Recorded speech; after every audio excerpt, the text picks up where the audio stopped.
A more sophisticated way to simulate foliage is with a particle system. In this video, I'll create an empty particle flow that will be the basis of a shrubbery. The particle system will be set to emit leaves, and we'll be able to control the coloration of the leaves as well. This is not possible with a scatter compound object. Although you could create multiple scatters with different materials that would produce a similar effect. Particle systems are only available in Max, and they're like a program in their own right, with a lot of complexity. But hopefully this tutorial will give you a sense of what's possible with the particle system. And this is one of the simplest cases because it's not moving. So let's get started. Reopen the leaf sample file and switch to the top viewport. Sketch in the boundary of the shrubbery object with a line. Set initial type to smooth and sketch in some kind of organic form that represents the shrub itself. Go to the Modify panel and convert the line into a mesh so that we have a surface to deal with. I'll zoom extents all and turn off the grid in perspective. So right now we have two objects.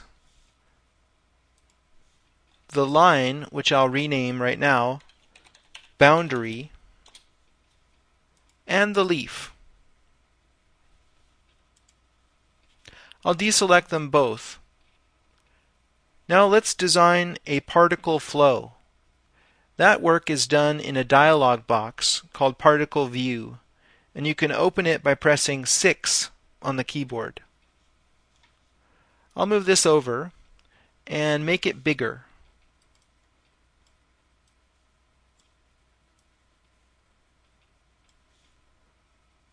Drag the empty flow node into this area.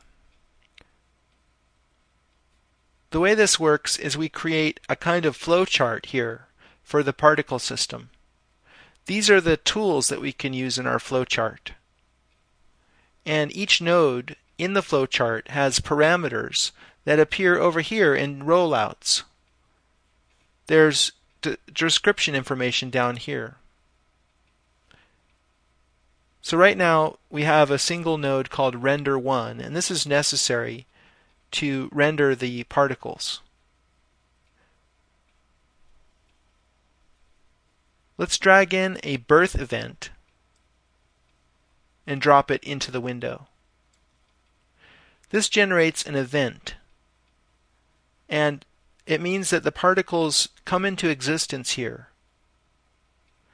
In order for these to be rendered, however, we need to connect it to the particle flow source. Do that by dragging this into the target window. Now these two are connected.